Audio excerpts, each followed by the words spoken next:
Economia Direta. Os assuntos econômicos em discussão na Câmara. O Índice Nacional de Preços ao Consumidor Amplo, o IPCA, subiu 0,38% em julho.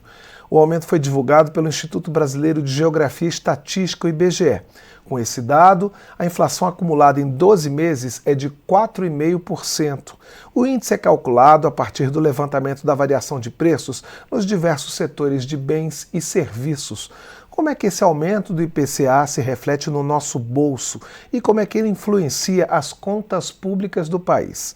Para dar essas explicações, nós convidamos o professor José Luiz Panhussá, da Escola Nacional de Administração Pública. Bom dia, professor. Bom dia. Muito obrigado. Bom, já vou comentando, então. Pode ir. Muito obrigado por estar presente aqui no painel eletrônico antes de tudo. Eu que agradeço. Bom, na verdade, né, a inflação mais alta significa que os preços na média dos diversos produtos são mais altos. Isso acaba elevando, né, a arrecadação do governo. Então, impacta positivamente na arrecadação do governo federal, uma vez que a maior parte dos nossos impostos são ad valorem, né?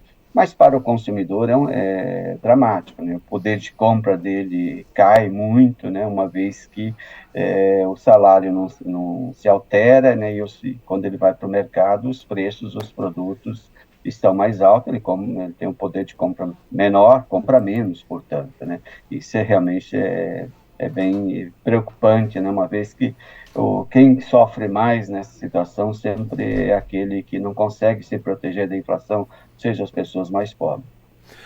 Professor, eu queria que você explicasse como é que é feito esse cálculo, né? Porque, como a gente falou, é um levantamento de várias áreas de bens e serviços. E quando esse índice é divulgado, sempre enfatizam, né, que um grupo X de preços subiu e aí puxou esse índice para cima, aí o outro não. Quer dizer, esse mês eu vi, por exemplo, que os transportes tiveram uma forte influência no cálculo final, já a alimentação ela não subiu tanto. Então, eu queria que você me desse um panorama em relação à atuação desses diversos grupos de bens e serviços. O cálculo do índice, na verdade, considera o quanto as famílias gastam do seu orçamento com cada produto. Então, faz uma média que a gente chama média ponderada, né? O peso no orçamento, né, que vai determinar o peso do produto na média, né? Então, alguns produtos têm peso muito pouco no orçamento. Eu até brinco com meus alunos, a inflação do caviar não me afeta, porque eu não consumo caviar, né? É um exemplo. Mas, olhando os diversos produtos, né, cada produto, né, vai ter um peso diferente, né? Alguns produtos pesam mais, e dado que o nosso índice oficial de inflação, nosso IPCA, considera as famílias de 1 a 40 salários mínimos, então, serviços como de transporte aéreo, por exemplo, né, a gasolina, acabam pesando mais, né, uma vez que você está considerando aí, nesse conjunto de famílias, a classe média, né? Mas, claro, como você falou, né, você tem uma diferença muito grande, né, de variação dos preços desses produtos cada mês, né? Nós estamos na entrada da safra, na entrada da seca, quando você tem, por exemplo, uma oferta maior de alimentos, né? E alimentos hortigranjeiros chegam além de uma oferta maior, com melhor qualidade, a um custo menor, e aí você tem uma redução muito forte dos preços desse produto. Exemplo agora da tomate, da cenoura, né? Das frutas, né, que estão no mercado bem mais barato do que estavam há algum tempo atrás. Então, nós tivemos uma deflação dos alimentos, uma deflação de 1%. O alimento em casa, né, a deflação foi 1,5%. Sozinho, ele já poderia levar o nosso índice de inflação de julho para o negativo, mas aí nós tivemos um exagero de aumentos na área de transporte e na área da habitação, né? Na área de transporte, diesel e passagens aéreas, tudo isso puxou muito os preços dos transportes para cima. E no lado da habitação, especialmente energia elétrica residencial e também taxa de água e esgoto em algumas capitais, exemplo de Brasília, né, que acabaram puxando para cima. Se não tivéssemos a inflação dos transportes, a inflação do mês teria sido 0,01. Sozinho, ele foi responsável por 0,37% da inflação. E no caso da habitação, mais 0,12. Então, teríamos tido a deflação esperada, que normalmente ocorre em julho, dada a entrada da safra e a redução dos preços agrícolas, né? Mas acabamos tendo uma inflação relativamente elevada por causa desses dois grupos de produtos. Professor José Luiz, qual é o impacto desse índice do IPCA nos juros, né? O que a gente pode esperar a partir da divulgação desses dados pelo IBGE? Então, né, o problema é que a nossa inflação acumulada de 12 meses já está exatamente no teto, né? Você tem uma meta de inflação de 0,3, com variação de 1,5, então o teto é 4,5, como você acabou de comentar, né? Nossa inflação de 12 meses já está em 4,5. E a inflação dos meses seguintes, equivalentes do ano passado, foi relativamente baixa. Então, se a gente não conseguir uma inflação baixa nos próximos meses, em torno de 0,20 até 0,25, nós vamos ultrapassar, infelizmente, o teto da meta. O Banco Central, normalmente, ele não deixa isso acontecer. E ele só tem um instrumento, que é a taxa de juros, né? É o instrumento que ele tem disponível para combater a inflação pelo lado da demanda. Nós poderíamos também atuar do lado da oferta, seja com algum controle de preços, dos preços administrados, que, na verdade, a nossa inflação hoje é uma inflação basicamente de preços administrados, né? Aqueles preços que o governo controla, exemplo da gasolina, exemplo da energia elétrica, exemplo de remédios, etc., que acabaram puxando muito a inflação nossa nesses últimos 12 meses e nesse ano em especial. A inflação, só nos primeiros 7 meses do ano, de preços administrados, já está em 4,1%, enquanto dos preços livres está 2,45%, ou seja, estaríamos abaixo do centro da meta, né? Ainda não estaríamos dentro na meta de 3%, que é a proposta de meta para este ano.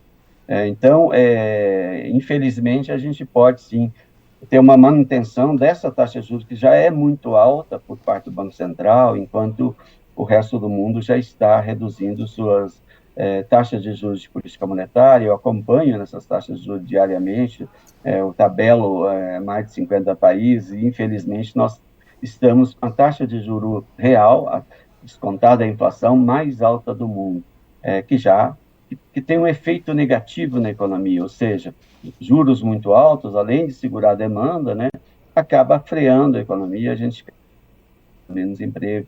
Esse é o efeito negativo dessa política de combate à inflação. Nós estamos conversando aqui no painel eletrônico com o professor José Luiz Painçá, da Escola Nacional de Administração Pública, sobre o índice de inflação divulgado pelo IBGE, o índice relativo ao mês de julho. Professor, o senhor já falou no início sobre o impacto positivo nas contas públicas, que é a questão da arrecadação para o governo federal. Mas que impactos negativos tem para as contas públicas um índice de inflação mais alto? Então, o efeito negativo é exatamente o menor crescimento. O menor crescimento segura um pouco a arrecadação, gera uma expectativa negativa na economia, e isso tem um efeito não só nas contas públicas, no ambiente econômico, político, social, como um todo, né? E, claro, isso não é um bom indicador para o governo, né? Só para lembrar, né, quando se estabeleceu o teto do gasto, era exatamente para criar um ambiente econômico melhor, né? Então, o ambiente econômico, né, a expectativa do setor produtivo, dos empresários, ela é importante, né, para que você tenha, assim, uma economia mais estável, uma trajetória mais sustentável de crescimento. Então, tem sim efeitos negativos para o governo. É claro que o governo não se preocupa apenas com a arrecadação, se preocupa também com o bem-estar da sociedade, né, em especial dos mais pobres, que são impactados de forma muito forte quando você tem uma inflação mais alta. Professor, eu queria uma explicação do senhor para esses índices que sempre são divulgados de duas maneiras. Sempre esse aumento em relação ao mês anterior e essa inflação acumulada em 12 meses. O que a gente, como leigo, pode enxergar vendo esses dois índices? O que a gente enxerga olhando só esse aumento de um mês para o outro e o que é possível enxergar olhando essa inflação acumulada nos últimos 12 meses? A inflação é a variação do preço, a variação média, né? Então, a variação média, o aumento médio do preço, né, nos 30 dias do mês, né? No caso do IPCA, ele é calculado do dia 1º ao dia 30, né? No caso do IPCA 15, que é da mesma base de dados, né, ele é calculado do dia 16 ao dia 15 do dia seguinte. Então, a variação do mês é aquela variação do preço nos 30 dias de cálculo do índice, né? E claro, né, o índice de inflação, quando a gente fala assim, a inflação caiu, mas os preços continuaram aumentando, né? Então, ela foi positiva. Então, é bom a gente sempre lembrar disso, porque a gente, às vezes, esquece de que a inflação caiu, acha que foi uma inflação negativa. Não foi deflação, e o nosso poder de compra está sendo corroído, né? Você teve um aumento menor do preço dos produtos, mas teve aumento, portanto, você vai comprar menos produtos com o seu salário. Quando a gente fala em 12 meses, a gente está falando, né, a variação do preço exatamente nos 360 dias do ano, né?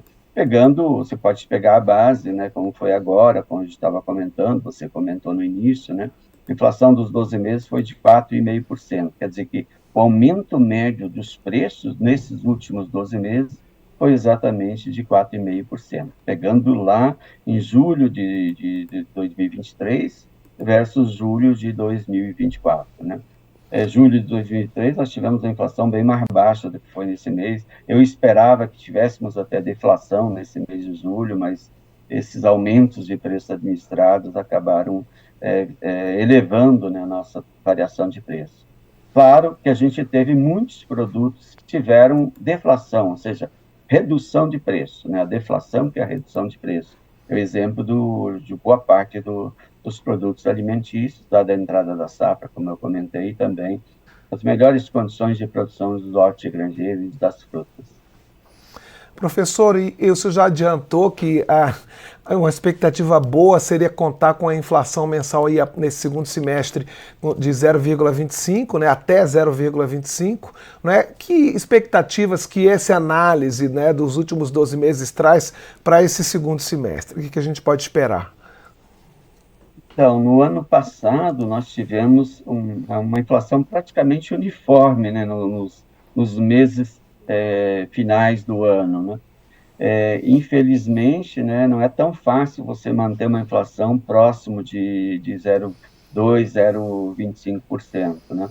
Uma vez que o que tem ocorrido, né, aumentos de preços administrados pelas prefeituras, pelos governos estaduais e também uma certa liberação de alguns preços pelo governo federal. Isso tem puxado o exemplo da inflação da gasolina, do óleo diesel, dos combustíveis, é o exemplo da inflação da energia elétrica, né? Mas nós temos alguns produtos que também tiveram aumentos sazonais que são naturais, exemplo das passagens aéreas, né? Então, há com certeza uma tendência, né, de redução mais forte, né, do preço das passagens aéreas, dado que a gente, o mês de julho é um mês de férias, então, dado que o mês foi agora entra na normalidade, né, o preço das passagens aéreas. Mas isso ocorre também para outros produtos, né? De uma forma geral, os alimentos devem continuar com preços mais baixos, né, durante a maior parte do segundo semestre, né, segurando a inflação. Então, há essa expectativa da gente ficar ainda com a inflação dentro abaixo do teto da meta, né, o que levaria o Banco Central a não precisar elevar a taxa de juros, né, que é o que a gente gostaria, ou seja, que o Banco Central libere a economia para que a gente cresça mais, né? Crescendo mais, aumenta a produção, e a produção ajuda a combater a inflação, né? que o efeito, né, do aumento dos juros tem os dois lados, né, se segura a demanda, as pessoas vão comprar menos a prazo, e aí sobra mais produtos, os preços caem, né?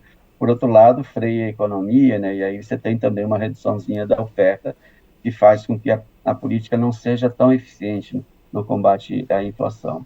Mas o cenário, né, na minha avaliação, é que não há necessidade do Banco Central aumentar a taxa de juros, né, nesse segundo semestre. Ele pode até já começar a sua redução para liberar a economia, para que ela cresça mais, gere mais emprego, né? Então, na minha visão, esse é o cenário mais provável, né? Até porque, assim, a União Europeia já começou, a zona do euro já começou a reduzir sua taxa de juros, os Estados Unidos, na próxima reunião do Comitê de Política Monetária dele, já vai reduzir a taxa de juros, há uma pressão até internacional para que ele reduzam antes, né? Então, o cenário mundial é de redução dos juros, o que ajudaria o Brasil a também adotar essa medida. Então, a inflação deve ficar, assim, abaixo do teto da meta, né? Não vai cair do centro da meta, né, nesse segundo semestre, né? Mas está dentro da margem de tolerância para a política monetária. O painel eletrônico conversou agora com o professor José Luiz Painçá, da Escola Nacional de Administração Pública. Professor, muito obrigado pela sua participação aqui no programa e pelas suas explicações. Um abraço e boa semana de trabalho. Boa semana e bom trabalho para vocês.